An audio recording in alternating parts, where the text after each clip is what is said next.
¿Qué es neurofeedback? Bien, neurofeedback es una forma de biofeedback.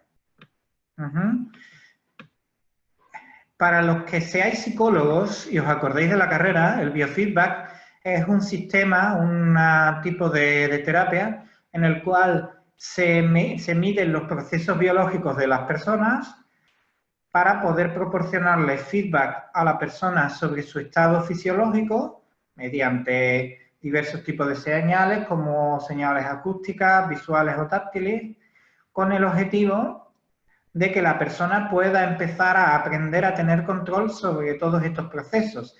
Es decir, hay tipos de biofeedback como, por ejemplo, el biofeedback sobre la tasa cardíaca, en el cual se le informa a la persona de cuál es su ritmo cardíaco momento a momento y se le enseñan diversas estrategias para subir o bajar el ritmo cardíaco y se le muestra a la persona cómo está consiguiendo controlar este proceso fisiológico con el objetivo de que la persona pueda tener un mayor control de esta variable. El biofeedback se ha utilizado sobre todo en procesos relacionados con el estrés y en patologías de la salud, principalmente relacionadas con la ansiedad, ¿de acuerdo? Y el neurofeedback no es ni más ni menos que un tipo específico de biofeedback con la particularidad de que el biofeedback se realiza a través de la actividad cerebral medida a través de un electroencefalograma. En el neurofeedback, también llamado EEG biofeedback, porque como señalábamos es biofeedback de la actividad electroencefalográfica, se usan electrodos situados en el cuero cabelludo de la persona, los cuales van a registrar las ondas cerebrales, que serán el reflejo de la actividad del cerebro, a través de un electroencefalograma, y mediante la medida de estas ondas cerebrales nos vamos a saber cómo están funcionando las diversas regiones del cerebro y su estado momento a momento. Según la frecuencia de las ondas cerebrales, nos vamos a encontrar con diversos tipos de ondas. Las frecuencias más lentas son las llamadas ondas delta, que aparecen sobre todo en estados de sueño. Y en coma, las ondas celta son algo más rápidas y aparecen en estados de relajación profunda, meditación, creatividad, distractibilidad y soñar despierto. Las ondas alfa aparecen en estados de relajación, de calma, meditación ligera. Las ondas beta aparecen en situaciones de alerta, estar despierto, procesamiento de la información, y también suele observarse en problemas de ansiedad. Las ondas beta alta en estados hipervigilantes cuando la ansiedad está muy elevada, y las ondas gamma son ondas asociadas a procesos cognitivos de alto nivel y coordinación de diferentes regiones cerebrales e integración perceptiva. Registrando las ondas cerebrales en toda la cabeza y su distribución, podemos realizar un mapa de la actividad cerebral. Así, en esta imagen que vemos aquí, podemos ver la cabeza de la persona. Esta sería la nariz, es decir, que las zonas de aquí serían relativas a las posiciones frontales de la cabeza. Esto sería la parte posterior, el lóbulo occipital, y estas las regiones temporales y centrales. Y como podemos ver en la imagen, este mapa cerebral nos muestra cómo están repartidas las diferentes ondas cerebrales a lo largo de la cabeza de la persona. Y en verde y amarillo, verde, amarillo y rojo, vamos a ver aquellas zonas que muestran un exceso de ondas cerebrales, en las que vemos aquí, según la leyenda, esta persona presenta más actividad zeta y alfa de lo normal, sobre todo en la parte frontal, ¿de acuerdo? Lo que nos va a indicar cómo están funcionando las diversas regiones del cerebro de la persona. Este mapa cerebral en particular es de una persona con TDAH, un subtipo alfa y zeta, caracterizada por un exceso de ondas zeta y un exceso de ondas alfa en la parte frontal de la cabeza, lo cual se ha visto relacionado con problemas atencionales, ejecutivos.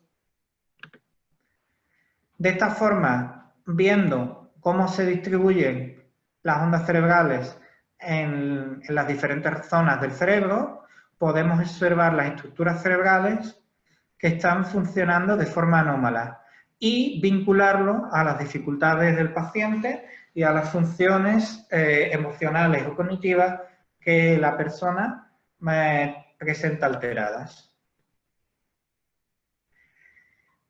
Las investigaciones han mostrado diferentes patrones de electroencefalograma relacionados con las distintas patologías neurológicas y psicológicas que pueden tener las personas.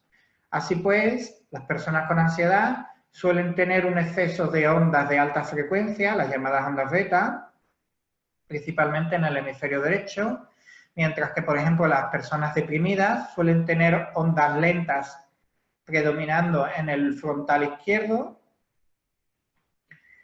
y, como habíamos dicho, las desviaciones de las ondas cerebrales de la norma suelen indicar problemas de regulación de la región cerebral de la que hablamos y de esta forma, a través de un mapa cerebral, podemos también tener información muy valiosa con la cual orientar el diagnóstico y el tratamiento de la persona.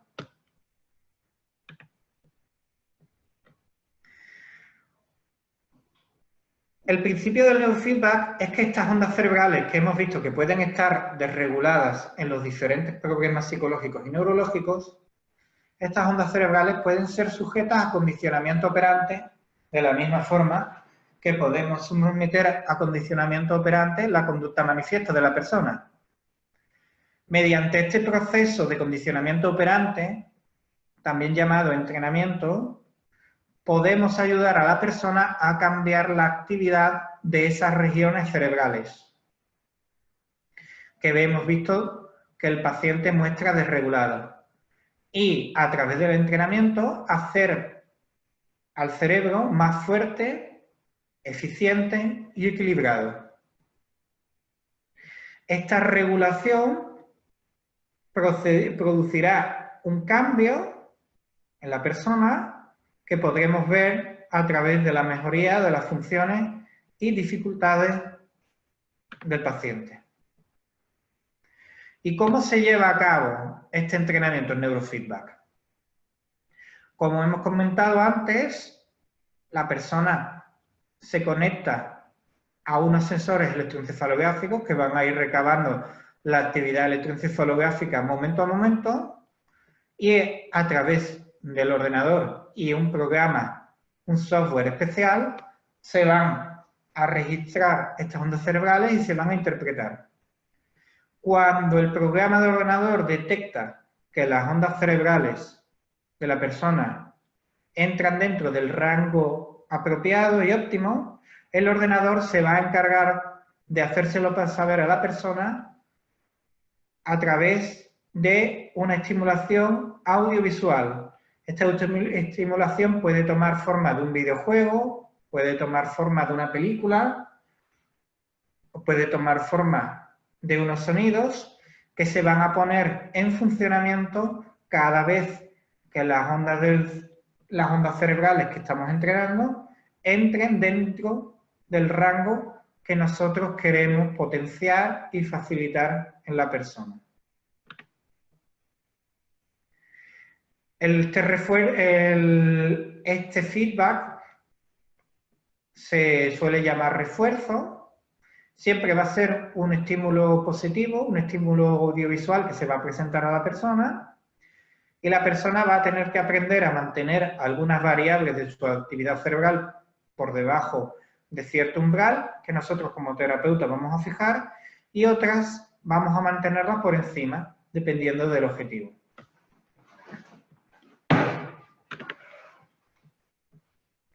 Por ejemplo, esta es la amplitud de una determinada onda cerebral que estamos entrenando, medida en microvoltios a lo largo del tiempo. Cada vez que esta onda sube por encima del umbral puesto, aquí vemos que en 7,5, el ordenador va a reforzar a la persona proporcionando un feedback positivo que va a marcar al cerebro que está produciendo el tipo de actividad deseada. Por ejemplo, si nosotros queremos enseñar a facilitar que la persona pueda aprender a relajarse y a calmarse, podemos reforzar a la persona cada vez que su electroencefalograma muestre las ondas cerebrales llamadas ondas alfa, características de un estado de relajación, y cada vez que la persona muestre este tipo de actividad cerebral, se le reforzará a la persona mediante la reproducción de una música. De esta forma, la persona se verá motivada para ir aumentando la aparición de esta música a través de la emisión de este tipo de ondas cerebrales.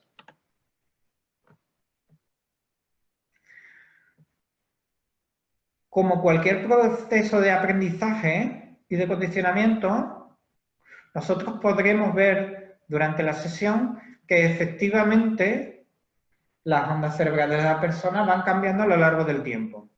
En esta sesión tenemos el objetivo de reducir el nivel de ondas lentas de la persona, que están representadas como estas ondas, como estas líneas azul fuerte y celeste, que vemos aquí. Cada vez que la persona disminuye la amplitud, la intensidad con la que estas ondas aparecen, la persona va a recibir el refuerzo audiovisual del que hablábamos.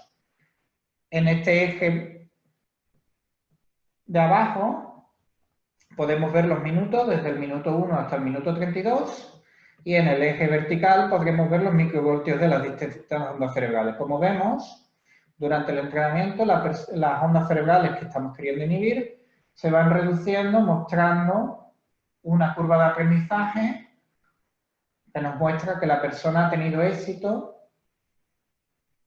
en la reducción de este tipo de ondas que queríamos inhibir.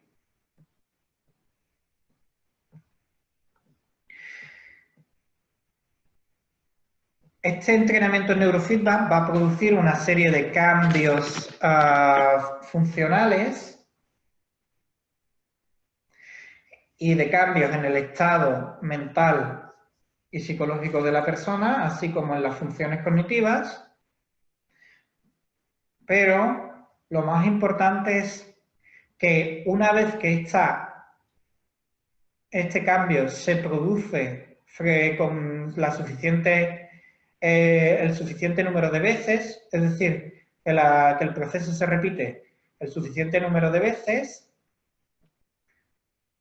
se aprende y se vuelve parte del comportamiento habitual del cerebro de esta persona. Así, estudios de seguimiento nos han mostrado que el efecto del neurofeedback puede permanecer hasta 30 años después de haber terminado el entrenamiento. Así pues, hay estudios de MRI en los cuales se vio cambios estructurales del cerebro como resultado del entrenamiento en neurofeedback. En la actualidad, los estudios que se han realizado sobre neurofeedback han mostrado una alta efectividad de este procedimiento en el trastorno por déficit de atención con hiperactividad, así como en la epilepsia. Si hacéis una búsqueda en las bases de datos, podréis ver cómo hay numerosos estudios controlados, de diseño único, randomizados, en estas patologías e incluso metaanálisis, y en otras patologías como el trastorno por estrés postraumático, el insomnio, la depresión, la ansiedad, el traumatismo encefálico, ictus y muchos otros, cada vez hay más estudios que muestran que el tratamiento con neurofeedback es capaz de producir cambios positivos en estas condiciones.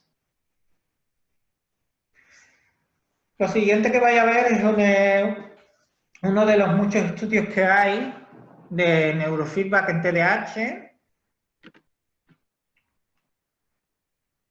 En este en particular se comparó el tratamiento con neurofeedback con el tratamiento con metilfenidato, viendo resultados muy alentadores y que muestran una equivalencia del efecto entre las dos intervenciones. En comparación con personas sanas, los pacientes con TDAH suelen tener una mayor cantidad de ondas lentas, en particular de las ondas Z, en el lóbulo frontal, que nos apuntan a una disfunción, un déficit de actividad metabólica en esta región del cerebro. La elevación de las ondas Z es un fenómeno natural que ocurre principalmente cuando hay actividad cognitiva, pero el predominio de estas ondas suele aparecer durante el sueño, específicamente en las primeras fases. Así pues, cuando estas ondas cerebrales se presentan por exceso en personas que están despiertas, nos están indicando algo anómalo, porque esta región del cerebro está funcionando como si estuviera entrando en las primeras fases del sueño. En este estudio, como os comentaba, se comparó un grupo control, un grupo de niños al que se le suministró metilfenidato, con un grupo de niños al que se le entrenó con neurofeedback. Se utilizaron diversas medidas, entre las cuales se incluyen el llamado TOBA test, un test de variables atencionales computerizado, muy utilizado en Estados Unidos para el diagnóstico del TDAH. Y se observaron que tanto en el grupo tratado con metilfenidato como en el grupo tratado con neurofeedback se observó un incremento de las puntuaciones, o sea, una mejoría en todas las variables, tanto en la impulsividad como en las medidas de inatención, la variabilidad del tiempo de respuesta y el tiempo de respuesta. Y que esa mejoría era similar.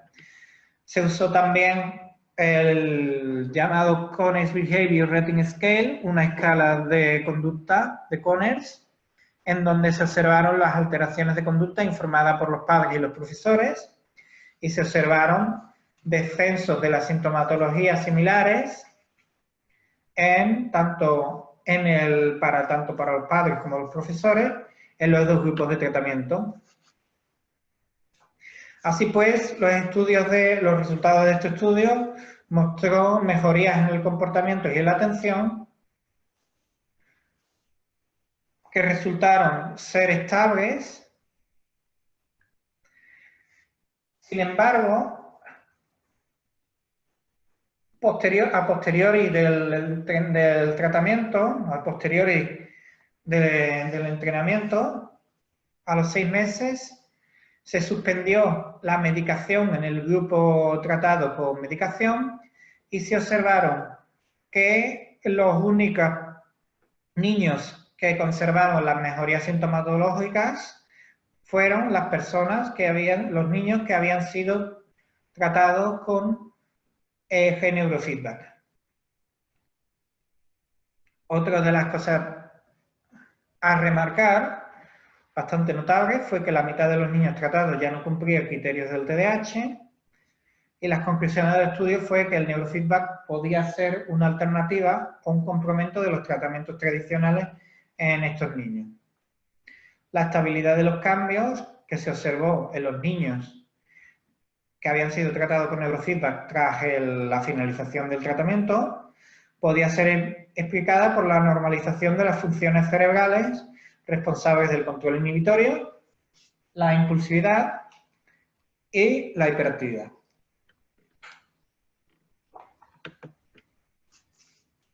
Muy bien, como habíamos mencionado, uno de los campos habitualmente tratados del neurofeedback es el trastorno por déficit de atención con hiperactividad, por lo cual muchas de las personas interesadas en utilizar neurofeedback serán psicólogos, pero debido a la gran cantidad de trastornos que se pueden trabajar con neurofeedback y de otras funciones que pueden ser mejoradas, el neurofeedback va a poder ser usado en el contexto de muchos tratamientos diferentes.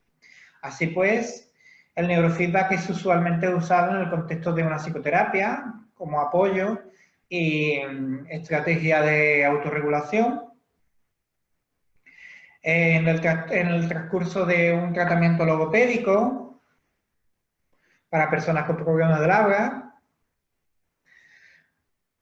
Usualmente el neurofeedback se utiliza como ayuda a otras terapias, aunque en algunos casos también se puede usar como terapia principal o única. Y también se usa habitualmente en personas que buscan un alto rendimiento, como por ejemplo deportistas, músicos, ejecutivos y otros profesionales. Debido a que el neurofeedback trabaja sobre la función cerebral, en multitud de regiones se pueden esperar muchos beneficios diferentes con el uso de neurofeedback. Ya hemos hablado de los beneficios que tiene el neurofeedback en la función atencional, pero el neurofeedback también puede provocar cambios positivos y mejorías en la memoria, en la energía, en una reducción del estrés y de la ansiedad, una mejoría en el rendimiento, en el control del impulso y la toma de decisiones, una mejor calidad del sueño y la reducción del insomnio. Se puede esperar también la recuperación de la movilidad en el ictus. También ha sido muy beneficioso, también suele ser muy beneficioso en las migrañas. En nuestra consulta hemos trabajado con bastantes casos de personas con migrañas severas y refractarias a tratamiento con éxito. También en casos de dolor crónico, provocando una reducción y un aumento de la tolerancia a este. Una mejora de la conducta en niños con trastornos de conducta. Y una mejora en las capacidades de socialización, por ejemplo, en personas con excesiva timidez o fobia social. Así pues, trastornos en los que se puede beneficiar del uso de neurofeedback, citamos los trastornos por déficit de atención y hiperactividad, el autismo y sus comorbilidades, casos de autismo, trastornos del aprendizaje, dislexia, discalculia, migrañas, trastorno obsesivo compulsivo, trastornos por estrés postraumático, trastorno bipolar, trastorno del sueño, ictus, traumatismo craneoencefálico, depresión, epilepsia, ansiedad, tics o Tourette. Es decir, puede ser útil y beneficioso en cualquier área en la que el sistema nervioso central se vea afectado o tenga problemas. Al igual se puede utilizar en personas que están buscando alto rendimiento, como ya hemos señalado. Bien, ahora vamos a pasar a hablar de diferentes características del entrenamiento en neurofeedback y diferencias que tiene este entrenamiento con otras terapias, como por ejemplo la psicoterapia. Las sesiones de neurofeedback suelen ser de unas 30 a 40 minutos de duración. Perdonad, que normalmente se traducirán en una hora aproximada de trabajo, contando con la preparación, la discusión del progreso con la persona o el familiar, la realización de la sesión y la limpieza posterior. Es un entrenamiento intensivo que suele realizarse unas 2 o 3 veces por semana, especialmente durante las primeras semanas. y que después de haber progresado podría reducirse la frecuencia o espaciar las sesiones una vez que nos aseguramos de que la persona está sintiendo los beneficios y se están manteniendo entre sesiones. La mayoría de las personas notarán los primeros cambios en las primeras 10 sesiones de tratamiento, aunque es verdad que hay una gran variabilidad entre personas. Hay personas que pueden empezar a sentir cambios desde la segunda o tercera sesión y otras personas que necesitarán más allá de 10 sesiones para notar cambios. La ansiedad, el sueño, los niveles de energía suelen ser los primeros síntomas en donde se experimentan los cambios. Si bien métodos nuevos pueden producir mejorías en tan solo 1 o 2 sesiones, y se seguirá entrenando a la persona para mantener los cambios positivos una vez se hayan consolidado estos cambios. Ahora voy a hablar de algunos casos tratados en nuestra consulta con neurofeedback. El primer caso es una chica de 9 años de edad que había tenido problemas en el parto y parálisis motora de nacimiento, y la sintomatología con la que llega son inatención, dificultades en el rendimiento escolar, problemas de lectura, con muy mala comprensión. Estaba en tratamiento con Concerta. Y el mapeo cerebral que se realizó mostró un exceso de ondas lentas en C4, central izquierdo, y en T5, el temporal izquierdo posterior.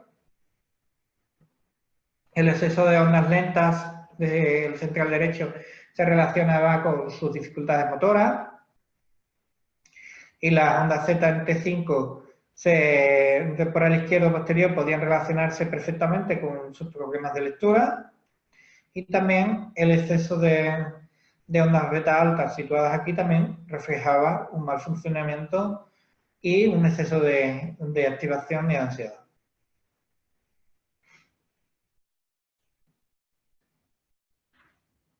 Después de unas 30 sesiones de neurofeedback, alternando redes cerebrales encargadas de la organización, atención y relacionando áreas usualmente involucradas en la lectura, se observaron cambios muy significativos en el mapa cerebral, que ya no mostraba alteraciones. A partir de la quinta sesión, y los cambios sintomatológicos son los que siguen. A partir de la quinta sesión, notaron una mayor fluidez en el habla de la niña y un mayor estado de ánimo. A partir de la 15ª, notaron una mejoría en la lectura, y a partir de la sesión número 20 mostraron, los padres observaron una mejoría significativa en las notas escolares, mayor velocidad haciendo las tareas, mejor predisposición a estudiar. El segundo caso es una mujer de 45 años de edad, con un trastorno depresivo y ansioso, con crisis de angustia frecuentes. Era la tercera vez que la persona sufría una recaída. Estaba en tratamiento tanto farmacológico como psicológico. La persona acudió a nuestra consulta cada semana para realizar neurofeedback desde Córdoba. Los mapas cerebrales iniciales mostraron una alteración de las regiones posteriores de la cabeza relacionadas con el sentido de uno mismo, y un exceso de ondas rápidas relacionadas con ansiedad, así como diversas regiones cerebrales que estaban desconectadas unas de otras. Después de 15 sesiones, se decidió al final del tratamiento por una reducción acusada de la sintomatología depresiva, un descenso notable de la ansiedad. La persona comentó que no había vuelto a tener otra crisis de ansiedad, y los mapas mostraron una reducción de las ondas rápidas, de las ondas beta, también en la región llamada cingulado anterior, relacionada con la regulación del estado de ánimo y del estrés, así como una mejoría de las diferentes regiones cerebrales incluyendo áreas cerebrales encargadas del control emocional. El tercer caso del que vamos a hablar es un chico de 16 años, diagnosticado de trastorno por déficit de atención con hiperactividad, que previamente había trabajado con metilfenidato, pero suspendieron por ausencia de mejora, con una baja tolerancia a la frustración, inquietud, difícil convivencia, muy tímido y ansioso, y cuya evaluación mostró una hipocoherencia significativa entre regiones centrales y frontales y un exceso de ondas delta en las regiones frontales y centrales del hemisferio izquierdo, que nos mostraban una desregulación muy significativa en áreas cerebrales encargadas de la función atencional y el control de los impulsos. Tras 10 sesiones, entrenando red por saliencia, una red cerebral relacionada con la capacidad de atender y de reaccionar al ambiente, se observó una mejoría muy significativa del mapa cerebral y una mejoría muy evidente en la ansiedad, en la discusión con los padres, en la capacidad atencional y en la relación con otras personas. Se observó, según los padres, había un mucho mejor ambiente en casa y se realizaron 5 sesiones más de consolidación para fortalecer los cambios obtenidos. Estas son las pruebas atencionales, esto es pre y post, realizadas con esta persona. Se utilizó el test atencional Aula Explorer, que para los que no lo conozcan es un test atencional en el cual se mide la respuesta de la persona a una serie de palabras y dibujos que aparecen en una pizarra virtual, y se observaron una gran reducción del número de errores por omisión, es decir, del número de veces que la persona no respondía cuando se le pedía, una significativa reducción del tiempo de respuesta, así como de la actividad motora y de la variabilidad del tiempo de respuesta durante la prueba. Muy bien. Después de todo esto, ¿vale? Supongo que muchos de vosotros estaréis interesados y preguntándoos cómo os podéis formar el neurofeedback o dónde podéis formar el neurofeedback. Este campo es como todos, suele hacerse una formación inicial en la cual se aprenden los rendimientos básicos de la teoría, la colocación de electrodos, cómo realizar la evaluación electrocefalográfica a los pacientes y diseñar los protocolos de tratamiento. Así pues, también se recomienda leer muchos artículos, libros sobre el tema, supervisión, hacer tutorías, prácticas, y luego proseguir con formación avanzada, así como discusión de casos con otros profesionales. En el Instituto IFEM nosotros proveemos de esta formación, contamos con un certificado propio de terapeuta de neurofeedback y formamos en muchos tipos diversos de neurofeedback, tanto neurofeedback clásico como otras formas de neurofeedback más avanzadas y modernas, incluyendo neurofeedback tridimensional, en la cual podemos actuar sobre regiones muy particulares y precisas del cerebro.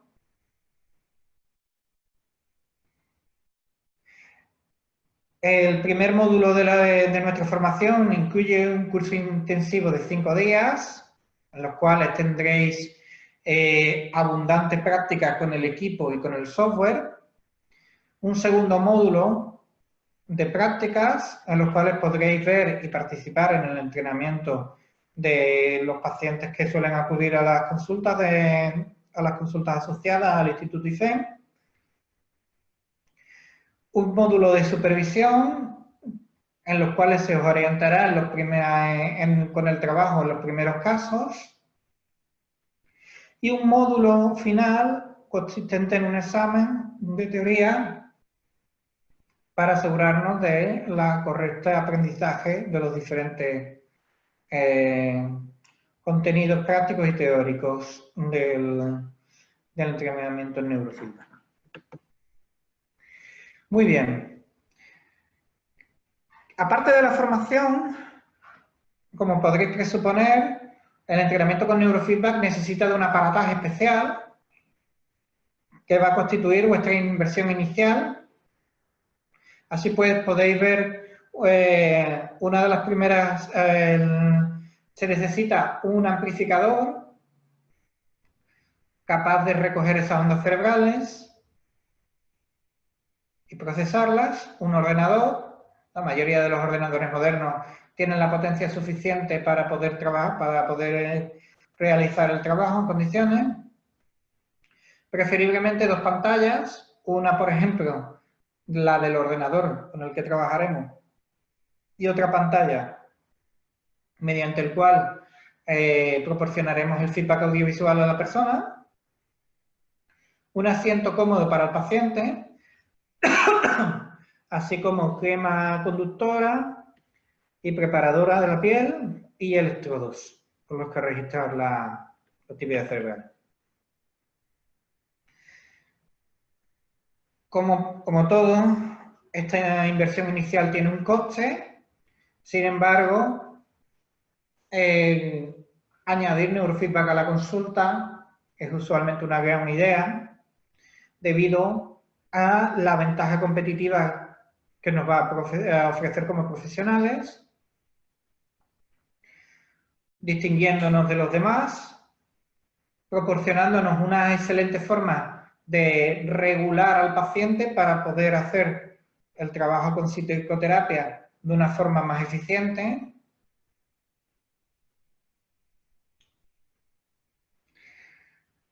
Aquellos que trabajáis con MDR y con trauma, reconoceréis las dificultades que tienen muchos pacientes para regular sus emociones y poderlos preparar para el trabajo del trauma.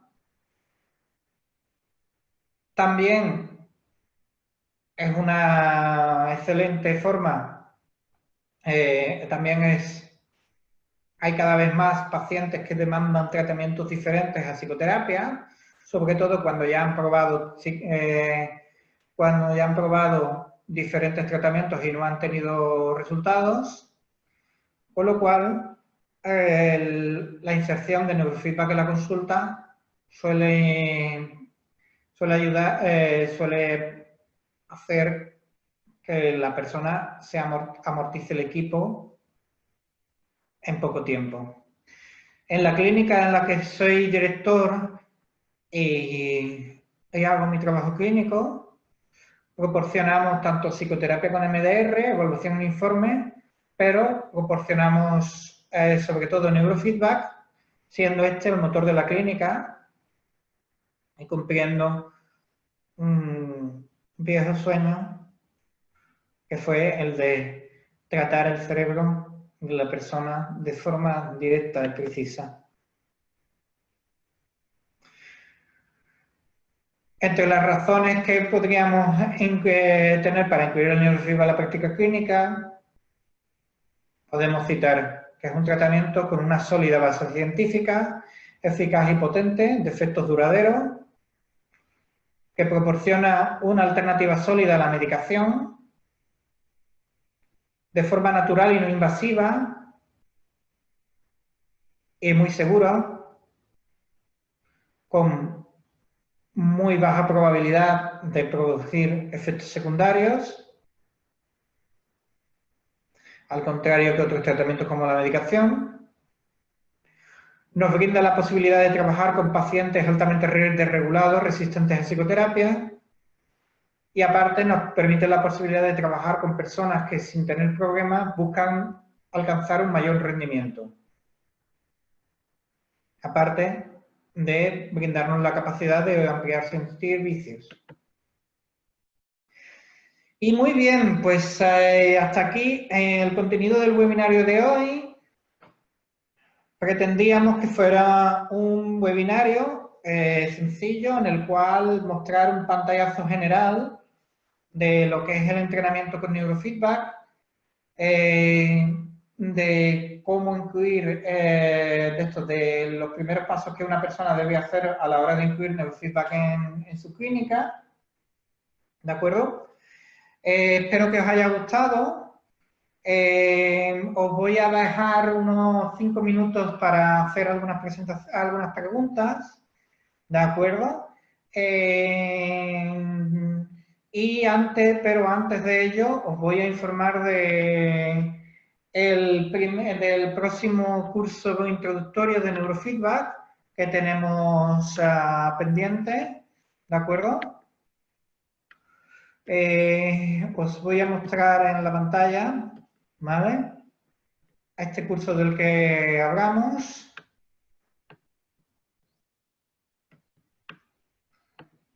Un segundo. Muy bien. Como os decía, este curso se celebrará del 20 al 24 de marzo, ¿de acuerdo? Con unas 8 horas de duración cada día, ¿vale?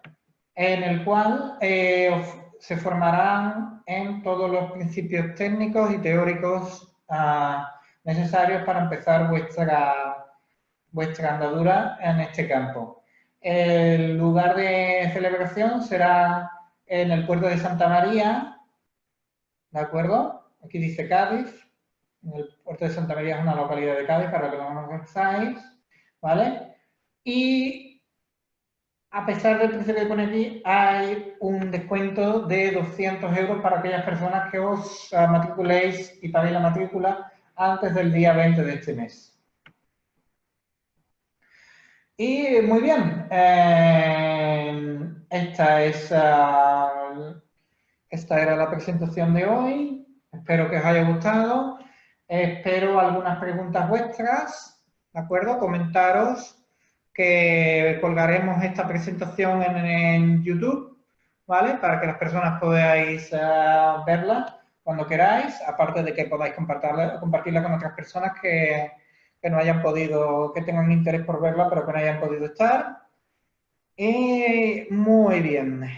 Vamos con María Luisa, que dice que tiene una pregunta. Por favor, María Luisa, adelante. Coméntanos.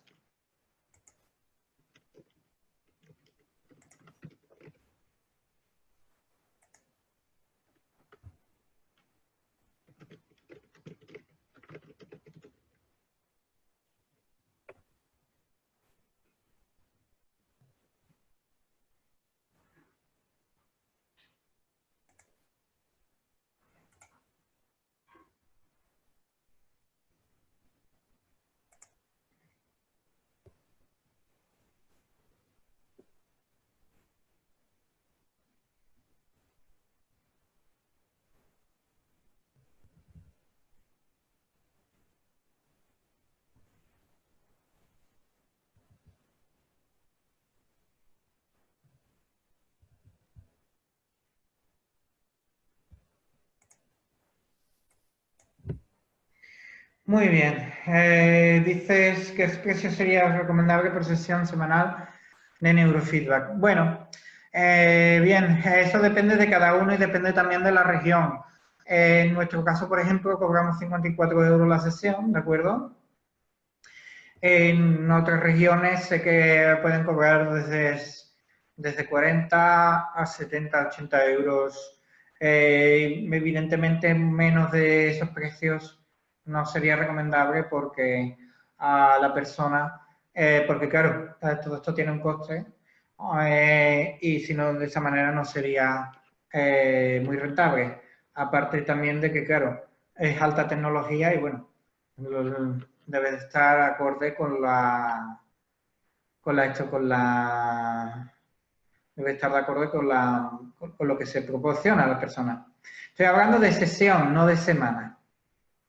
Así pues, nosotros, por ejemplo, como hemos dicho, solemos trabajar 2 o 3 sesiones por semana al principio y después bajar la frecuencia conforme vemos de la posibilidad de ir espaciando las sesiones en el tiempo.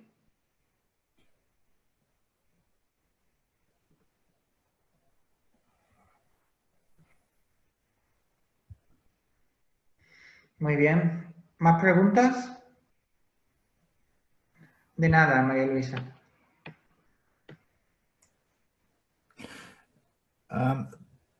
I have something from a participant, Adrian, and I don't know how to transfer this to you. Do you see the question from Javier González Aloy? No. It doesn't seem to appear here. I wonder why he is not appearing at the other chat box. So I would like to ask him to put his question to the chat. Oh, okay. So Thomas, I see that there are some people that is not writing in the chat, is writing in the answer and questions. I didn't see that. Yes. Okay, I will answer him. Javier, okay. Good, okay. Demencias, sí, de acuerdo. Bueno, a ver, en el caso de las demencias, yo consideraría apto para sesiones de neurofeedback aquellas demencias que no sean demasiado severas, es decir, demencias en su estadio inicial, ¿de acuerdo? Como mucho en estadio moderado, ¿de acuerdo? Y aún mejor si son personas con deterioro cognitivo inicial, o sea, deterioro cognitivo leve. Nosotros lo hemos realizado en algunos casos de demencia y es útil para trabajar lo que es para lo que es frenar el deterioro cognitivo y mejorar algunas de las funciones cognitivas. Por supuesto, hay que tener en cuenta que las demencias que son neurodegenerativas, por ejemplo, la enfermedad de Alzheimer, ¿de acuerdo? O la demencia por Parkinson, evidentemente, tarde o temprano, perderán los beneficios conseguidos y seguirán deteriorándose porque es el curso que se espera de estas demencias, ¿no? Pero bueno, puede ser, y de hecho hay algunos estudios que indican que su uso en personas con demencia, ¿vale? Su uso en personas con demencia pues puede ayudar a retrasar y prolongar durante un tiempo o sea, retrasar el deterioro cognitivo, frenarlo y prolongar la capacidad funcional de la persona durante un tiempo, ¿de acuerdo? Sobre todo combinado con otras intervenciones, evidentemente. Muy bien, Julio nos pregunta...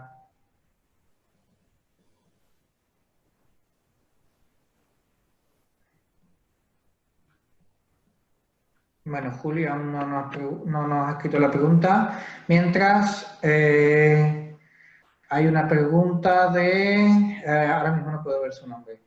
¿Qué edad mínima es recomendable para este tipo de terapia? Bien, normalmente se suele usar a partir de los 6-7 años de edad, ¿de acuerdo? Nosotros en nuestro centro particularmente hemos trabajado con personas, nosotros solemos trabajar con niños como mínimo de 6 años, aunque alguna vez lo hemos hecho con niños de 5 años y ha podido ser posible. ¿De acuerdo? Y conozco gente que la ha incluso intentado con niños pequeños y en algunos casos ha tenido éxito. Muy bien, María Luisa dice, no he hablado de ediciones, es verdad, no he hablado de ediciones, ¿de acuerdo? Bien, el neurofeedback en el campo de las ediciones puede ser también bastante beneficioso cuando se combina con otro tipo de terapia, ¿de acuerdo? ¿Vale? Muchos de los adictos tienen un desequilibrio en su actividad cerebral que les lleva a tener diferentes síntomas, ansiedad, depresión, una profunda dificultad para regularse y utilizan las drogas o el alcohol como forma de autorregulación, ¿de acuerdo? Con neurofeedback se puede trabajar en estos pacientes para regularlo, para ayudar a corregir esos desequilibrios cerebrales y facilitar también otro tipo de intervenciones como por supuesto la psicoterapia, ¿de acuerdo? ¿Vale? De hecho hay algunos estudios que se han hecho con resultados a largo plazo y profundos en personas con adicción, con alcoholismo, particularmente, ¿de acuerdo? ¿Bajo qué condiciones podría realizarse? Yo exigiría que la persona también estuviera realizando psicoterapia simultáneamente, ¿de acuerdo? O yendo a reuniones de alcohólicos anónimos, o en el caso de los alcohólicos. Y, por supuesto, sería necesario que la persona intentase mantenerse sobria y fuera de las drogas durante el tiempo que transcurre el neurofeedback. Vale, Julio dice, te quería preguntar por si tenía experiencia en la aplicación de este tipo de terapia en la Red Pública de Salud Mental. No. No creo que haya no creo que esta terapia se haga en la Red Pública de Salud Mental, al menos hasta donde yo sé, me parecería bastante extraño, pero vaya, de ser así, la verdad es que me alegraría mucho porque se acercaría este tratamiento a muchas personas que de otra manera no se lo van a poder costear y sería bastante beneficioso. En pacientes con trastorno de personalidad o trastorno de la conducta alimentaria también puede ser beneficioso, sobre todo cuando se simultánea con psicoterapia, ¿de acuerdo? Hay que tener en cuenta de que muchos de los pacientes con trastorno de personalidad o de conducta alimentaria, ¿vale? Tienen una base traumática de fondo, como sabemos, como ahora ya cada vez es más claro, deja una huella importante en la actividad cerebral, una gran desregulación, ¿de acuerdo? Emocional, y el neurofeedback podría ayudar a las personas a regularse y facilitar pues el trabajo con psicoterapia para reconducir a estas personas. Por ejemplo, las personas con trastorno de personalidad límite, que como sabemos suele estar relacionado con un trauma crónico en la infancia, ¿de acuerdo?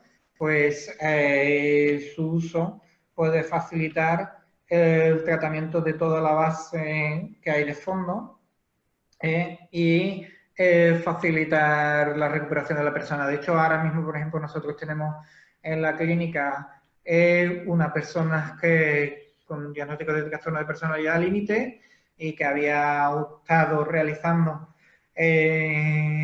tratamientos durante mucho tiempo y estamos observando muchos beneficios.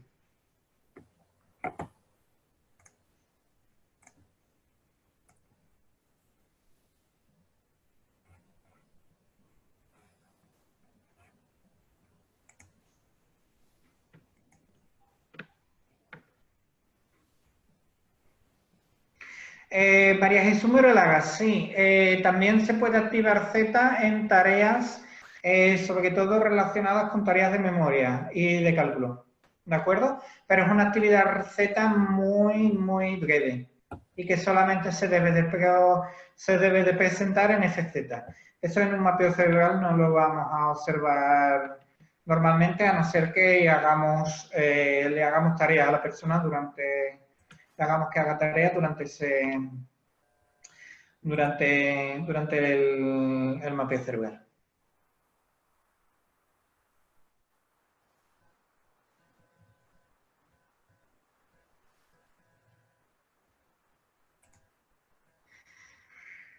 Muy bien, bueno, pues tenemos que ir cerrando ya, ¿de acuerdo?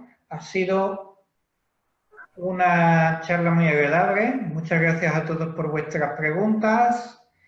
Gracias a todos por estar aquí, por vuestro interés. Recordaros que colgaremos esta sesión en YouTube, ¿de acuerdo? Próximamente se os enviará el enlace a todos los que queráis visualizarla, ¿vale? Y podéis, por supuesto, podréis compartirlo con otras personas.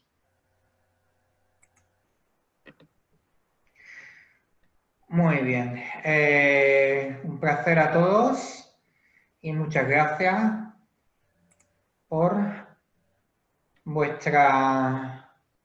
por vuestro interés.